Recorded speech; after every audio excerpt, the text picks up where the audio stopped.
मुझे माहिती देते हुए बहुत खुशी हो रही है कि 22 नवंबर शनिवार से घाटकोपर के प्रांगण में चित्रकूट धाम आचार्य अत्रे मैदान में परम पूज्य श्री मोरारी बापू की राम कथा का यहाँ पर आयोजन किया गया। घाटकोपर एक हमेशा धर्म भूमि रही है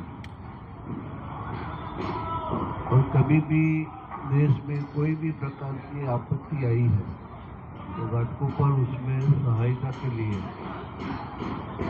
हमेशा पहला खड़ा रहता है।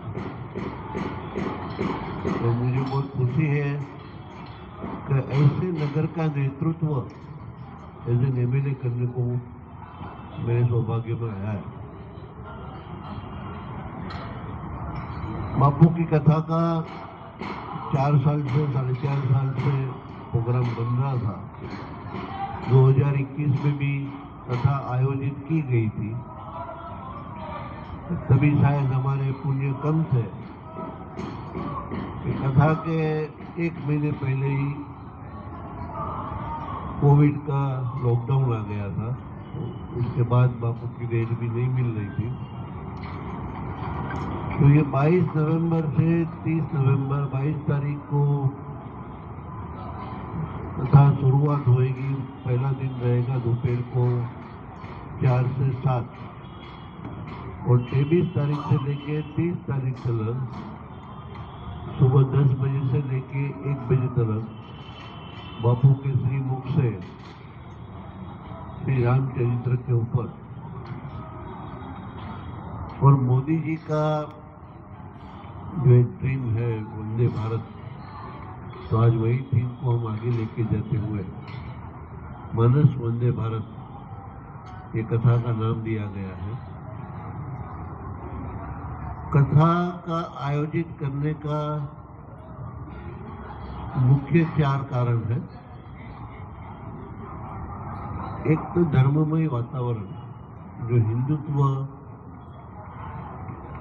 की लागनी या हिंदुत्व के सिद्धांत घर घर लोगों तक पहुंचे, और इसमें हमेशा मोरारी बापू का बहुत बड़ा साथ सहकार रहा है।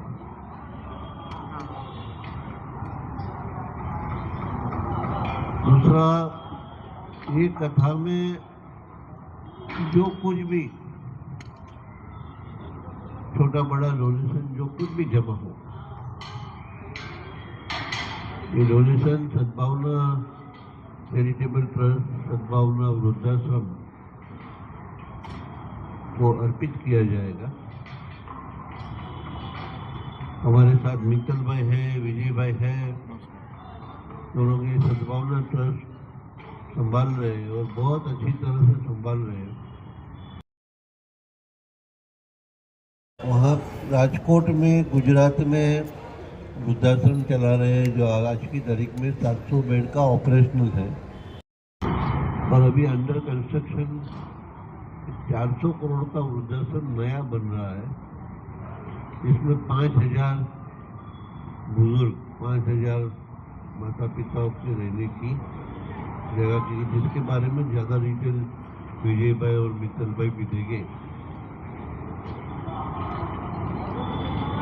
देश में जो ग्रीनरी, झाड़ उगाओ, पर्यावरण के पॉइंट ऑफ व्यू, और ये भी एक मोदी जी का ड्रीम प्रोजेक्ट है कि हम यहाँ पे भारत देश में ज़्यादा से ज़्यादा झाड़ उगावे, वृक्षारोपण अलग अलग जगह पे भी हो और जंगल भी बना रहे। तो उसमें भी सद्भावना ट्रस्ट का बहुत बड़ा हाथ रहा है। अभी तक उन्होंने लास्ट 4 साल में 1 करोड़ 10 लाख से भी ज़्यादा पेड़ उगाए हैं और 151 करोड़ पेड़ उगाने का संकल्प के साथ वो लोग आगे बढ़ रहे हैं। एक नेशनल हॉस्पिटल जूनागढ़ में जो नम्र मुनि महाराज साहब मेरे गुरु के प्रेरणा से हम लोग कर रहे हैं,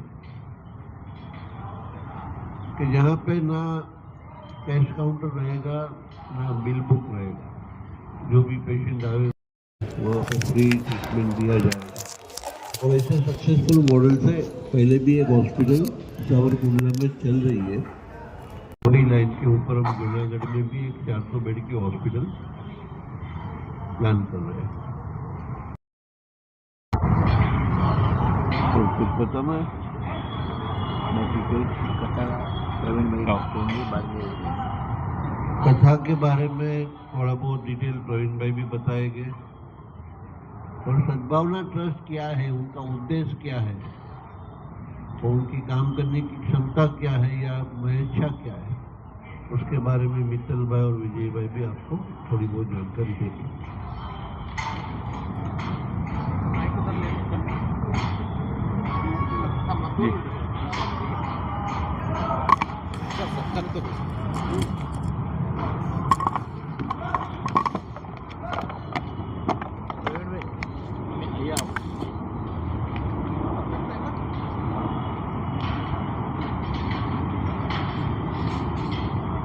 जय सिया राम। मुंबई जो कि ना कि देश की सिर्फ आर्थिक राजधानी है, एक स्पिरिचुअल राजधानी भी है। जैसा कि हमारे घाटकोपर के लोकप्रिय धारासभ्य हमारे बड़े भाई आदरणीय पराग भाई किशोर भाई शाह ने बताया कि कोई भी सत्कार्य कहीं से होता है तो पूरे देश की एक जो आश होती है, एक आंख जो होती है, वो मुंबई पे आती है। और मुंबई ने कभी भी कोई भी कुदरती आफत हो, कोई कृत्रिम आफत हो या मानव सृजित आफत हो, कभी भी निराश नहीं की। और ये घाटकोपर तो उसमें भी बहुत सिरमौर काम कर रही है। और मैं तो यहाँ पे कई बार आता रहता हूँ, आप मीडिया के मित्रों से भी बहुत सारा संवाद होता रहता है, तो मैं ये भी जानता हूँ कि मीडिया का मित्रों का भी बहुत बड़ा सुंदर सहयोग इस विषय में रहा है। कहीं भी कोई भी सत्कार्य होता है, चाहे प्रिंट मीडिया हो, इलेक्ट्रॉनिक मीडिया हो, डिजिटल मीडिया हो, बहुत सुंदर सहयोग आप प्रोएक्टिवली करते हैं। तो आप सब मित्र यहाँ पे पधारे, आप सबका पराग भाई शाह की ओर से, सद्भावना वृद्धाश्रम की ओर से बहुत बहुत स्वागत और धन्यवाद और ऋण स्वीकार करता हूँ। जैसा कि आदरणीय पराग भाई ने बताया कि आधुनिक युग के तुलसीदास हमारे जैसे जो फ्लावर्स हैं, जिनको बोलते हैं परम पूज्य मोरारी बापू प्रखर रामायणी, उन्होंने पूरे देश में 970 से भी ज्यादा रामकथा की है। चाहे वो रेल में हो, चाहे विमान में हो, चाहे जल में हो, चाहे नभ में हो, उन्होंने रामकथा की है। और किसी भी रामकथा का कहीं ना कहीं जो संदर्भ होता है, उसका जो एंड रिजल्ट होता है, वो कहीं ना कहीं दरिद्र नारायण के काम में आए, दर्दी नारायण के काम में आए, अबोल जीवों के काम में आए। आज 80 साल से भी ज्यादा की उम्र में उस लगातार प्रवास करते रहते हैं। जैसे परम पूज्य मोरारी बापू, आज जैसे कि पराग भाई ने बताया, बहुत सालों से उनकी विनती थी, बट कोई संयोग बोलते देर आए पर दुरुस्त आए, तो एक बहुत बड़ा संयोग हुआ है। एक संकल्प के अधीन वो ये संयोग हुआ है। और उसमें सोने पे सुहागा की बात यह है, परम पूज्य राष्ट्रसंत परम गुरुदेव नम्रमुनि महाराज साहब, जिनका नाम किसी से भी अनजाना नहीं है, वो भी एक मानवता के मसालची हैं। उन्होंने भी पूर्ण कृपा। तो दो महान संतों का एक सुभग समन्वय प्रत्यक्ष परोक्ष रूप में इस चित्रकूट धाम में होने जा रहा है। आप सभी भी उसमें सादर सहपरिवार निमंत्रित हैं।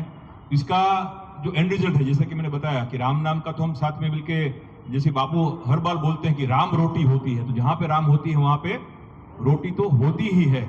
और जैसे तुलसीदास जी ने जो रामचरित मानस है, उसमें कई बार वृक्षों का उल्लेख किया है, पर्यावरण का उल्लेख किया है, नदी का उल्लेख किया है, पशु पक्षियों का उल्लेख किया है। जैसे कि रावण का जो संहार किया था, उसमें जो राम भगवान की जो सेना थी, वो अबोल जीवों की सेना थी।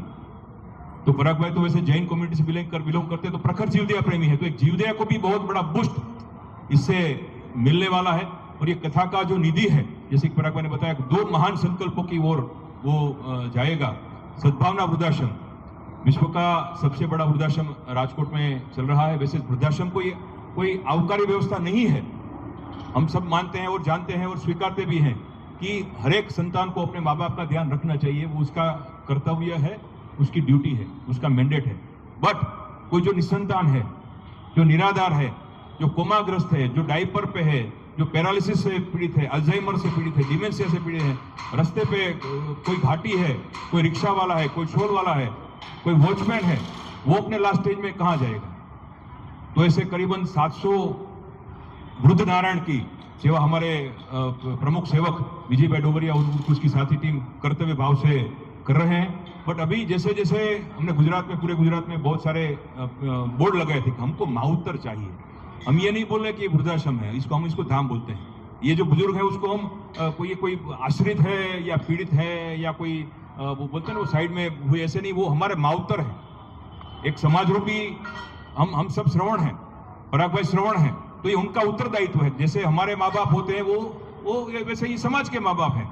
तो हमने पूरे गुजरात में बोर्ड लगाए थे, हमको माउतर चाहिए। मीन्स आपके कहीं पे भी ऐसे ध्यान में आए तो ये सद्भावना वृद्धाश्रम आज पराग भाई के साथ से जो ये रामकथा यहाँ पे करने जा रहा है, उसका मेन एक मेरे को आप पूछे तो धनराशि तो जो मिलेगी वो तो जो महान संत है उसकी कृपा से कोई भी काम कहीं पे भी अटकेगा नहीं।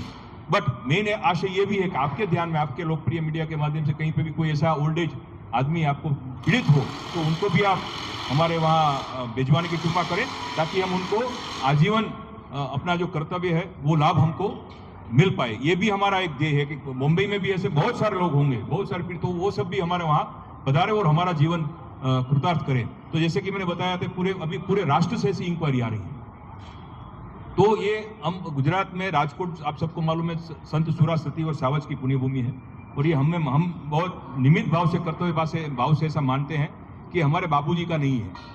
ये वृद्धाश्रम समाज की संपत्ति है और समाज की संपत्ति से ही चल रहा है। तो हमने उसमें कोई क्लोज डोर नहीं रखा है। बोलते हैं ना कि सिर्फ उसमें इनकमिंग ही, आउटगोइंग नहीं है, ठीक है? तो इनकमिंग है तो उसमें कोई दरवाजा तो है नहीं, तो एक कैपेसिटी की मर्यादा होती है।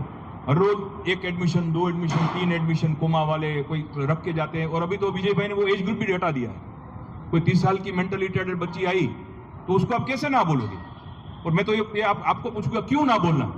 ये हमारा कर्तव्य हो जाता है। हम उसको उसके चरण स्पर्श करके उसका, जैसे जैन कम्युनिटी बोलते हैं, हमको ये लाभ मिल रहा है, हम उसकी सेवा नहीं कर रहे हैं। नम्र मुनि महाराज हमको बोलते हैं, भाई तुम्हारे बाप दादा ने कोई पुण्य किए होंगे तब तुमको ये सेवा का लाभ मिल रहा है। तो बस वही नम्र मुनि महाराज साहब के पूज्य मोरारी बापू भी बोलते हैं, श्रद्धा, सत्य, प्रेम, करुणा, श्रद्धा।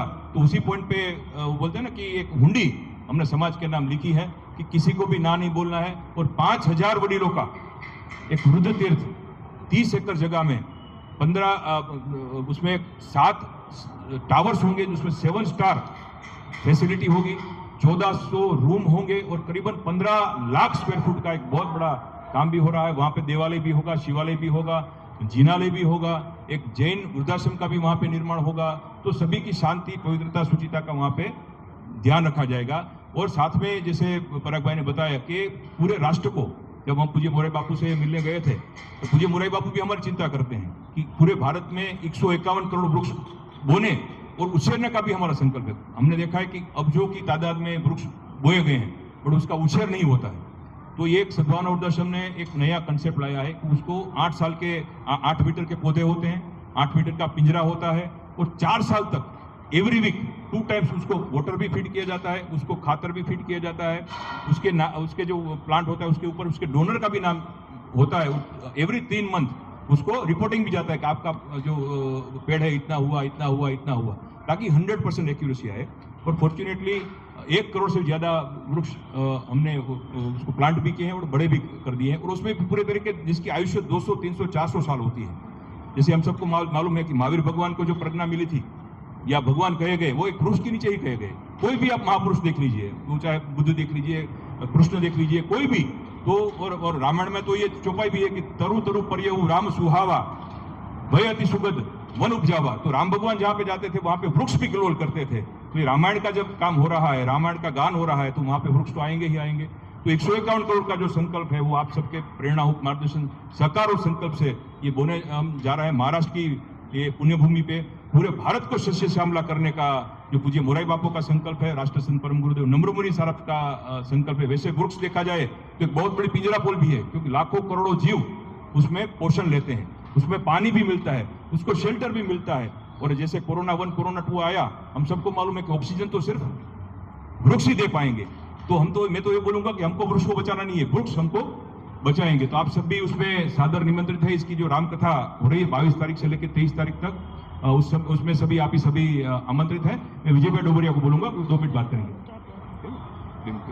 बस ये कथा में हमारा जो संकल्प है भक्ति के साथ सेवा का, वृद्धों वृक्षों और हॉस्पिटल, निःशुल्क हॉस्पिटल पूज्य गुरुदेव नम्रमुनि महाराज साहब की निसरा में, जो जूनागढ़ में बहुत बड़ा 300-400 करोड़ की लागत से जो हॉस्पिटल बन रहा है, और जो पराग भाई शाह ने बताया कि उसमें केसबारी ही नहीं होगी, कोई बिल ही नहीं होगा, पूरे भारत में से कोई भी पेशेंट वहां आके सारवार ले सके, ऐसी हॉस्पिटल भी खड़ी हो और समाज की सेवा कर सके, यही हमारा एक कथा का उद्देश्य है। मानस वंदे मातरम कथा का नाम है। भजन भोजन के लिए आप पधारे। मैं प्रवीण भाई तना को बोलूं जी। जय सिया राम। आप सबका स्वागत है। माननीय श्री मित्तल जी, श्री विजय भाई, पराग भाई शाह, हमारे भावेश भाई हैं और अन्य कार्यकर्ता जो हैं,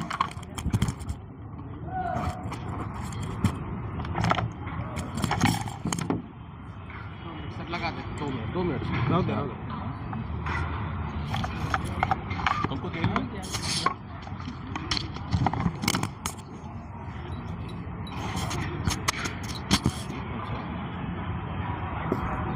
अन्य कार्यकर हैं, वो रात दिन तनतोड़ मेहनत करके ये सेतु को पार कर रहे हैं। मेन मुद्दे की बात ये है कि एक तो 84 लाख योनियां है, उसके अंदर हमको मनुष्य देह मिला हुआ है, और उसमें भी ये सुनत श्रवण पाई विश्रामा, ये राम कथा सुनने से जीव कृतकृत्य हो जाता है। हनुमान जी ने भी कहा है कि प्रभु चरित्र सुनी बेको रसिया, राम लखन सीता मन बसिया। तो ऐसी कृतकृत्य जीव को करने वाली राम कथा आ रही है। हमारा सबसे बड़ा उद्देश्य है कि हमारा मन कैसे विश्राम ले, हमको आत्मविश्राम कैसे मिले, ये हर जीव की चाह होती है। तो ये एक ऐसी चाह को संतुष्ट करने वाली राम कथा आ रही है, जो भगवान शंकर ने माँ पार्वती को पहले कही। परम रम्य गिरिवर कैलासु, सदा जहाँ शिव उमा निवासु, रचि महेश निज मानस राखा, पाईसु समय शिवासन बाका। फिर वही कथा काकभूषुंडी गरुड़ ने सुनाई। तुलसीदास जी ने हमारे घर घर में और घट घट में ये कथा हम जैसे जीवों को कृतार्थ करने के लिए ये एक अवसर मिला है हमारे लिए। जीव को कैसे परम विश्राम मिले, तो ये कथा का आयोजन हो रहा है। सद्भावना ट्रस्ट वाले भाई साहब ने सब कुछ कह दिया है, पराग भाई ने भी कह दिया है। मैं 2 मिनट हमारे भावेश भाई हैं उसको देता हूं कि भाई आप भी इसको कुछ प्रकाश डालें। जय सिया राम। ठीक तो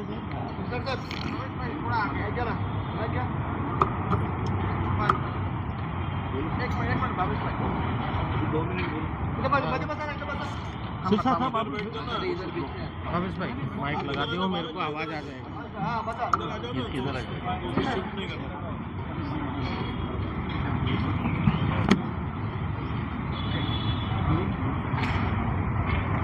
सभी को जय सिया राम। हम सब जानते हैं कि परम पूज्य मुरारी बापू जी का कथा 22 से 30 यहाँ पे बड़ा आयोजन एमएलए श्री पराग भाई शाह के द्वारा किया जा रहा है। वो इस कार्यक्रम के मनोरथी है, और ये कथा का उद्देश्य क्या है वो आपको मित्तल भाई, विजय भाई, प्रवीण भाई सभी ने बताया। पराग भाई ने भी अपने शब्दों में कथा क्यों की जा रही है।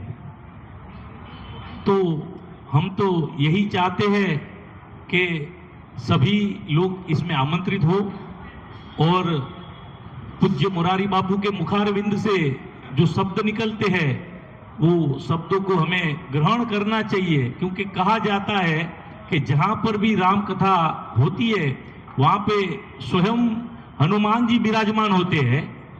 भगवान हनुमान जी वहां पे साक्षात विराजमान होते हैं, और इस कथा का मेन उद्देश्य है कि 1,151 करोड़ ना, 151 करोड़ पेड़ लगाने वाले हैं। ये संस्था जिस तरह से काम करती है, आप कहीं कभी गुजरात की ओर जाएंगे तो आपको हाईवे पे दिखेगा कि गुजरात में लिखा रहता है हमें मावतर चाहिए, यानी हमें माँ बाप चाहिए।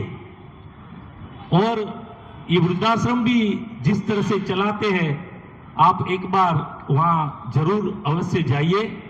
और 151 करोड़ पेड़, जिस तरह माँ अपने बच्चे का जतन करती है ना, उसी तरह ये संस्था उस पेड़ का जतन करती है।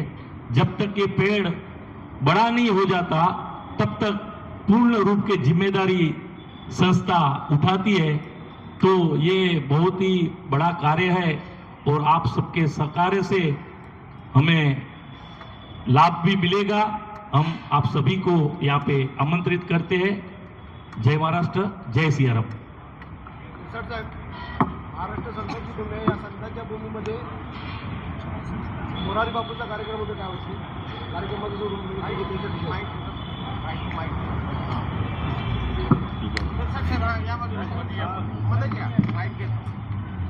सभी दोस्तों 2 मिनट रुक जाओ। इधर इधर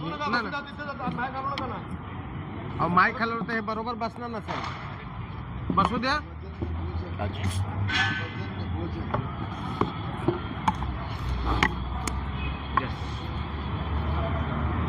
महाराष्ट्र संतांची भूमी आहे आणि या संतांच्या भूमीमध्ये राष्ट्रसंत नम्रमुनी महाराज आणि ज्यांची कथा आहे मोरारी बापू इथे येत आहेत। 22 नोव्हेंबर ते 30 नोव्हेंबर सकाळी 10 ते 1 रामकथा असेल आणि संध्याकाळच्या वेळेला विविध संतवाणीचे कार्यक्रम आयोजित केलेले आहेत। संध्याकाळी सर्व भाषांमध्ये वेगवेगळे संत आहेत, त्यांचे कार्यक्रम इथे आयोजित केलेले आहे। एक राम मंदिरला आता 1 वर्ष होत आलंय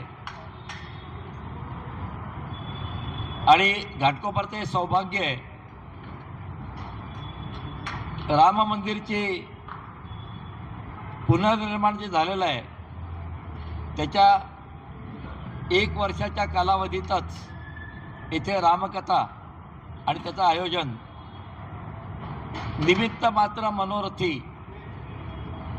आमदार पराग शाह आणि सद्भावना ट्रस्ट यांच्या वतीने करण्यात येत आहे।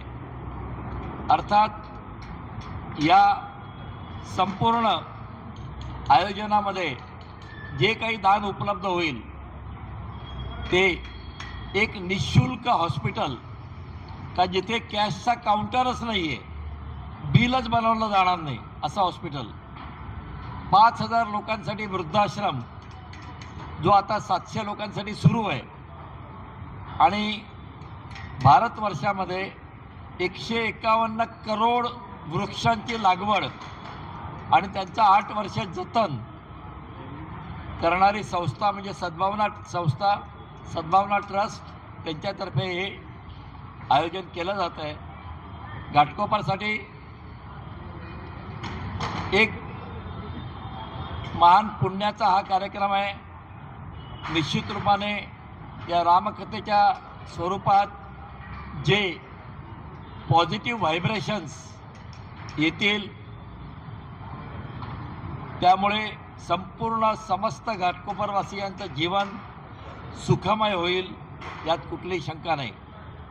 धन्यवाद। सद्भावना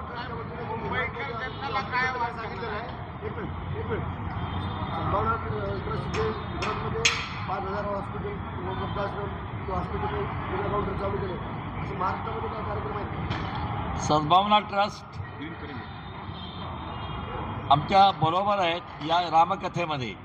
सद्भावना ट्रस्ट वेगळी संस्था आहे, त्याबद्दल ते उत्तर देतील। तुम्ही काय विचारलं? मुंबईकर जनताला काय आवाहन करणार आहे? रामकथा होतोय घाटकोपरमध्ये, जेव्हा तुमचं जीवन राममय होतं ते निरामय होतं आणि सुखी होतं। आज मुंबईच्या धावपळीच्या जगामध्ये मनशांती मिळण्यासाठी लोक प्रयत्न करतात. आज इथे रामकथेमध्ये ही मनशांती निश्चितपणे मिळेल.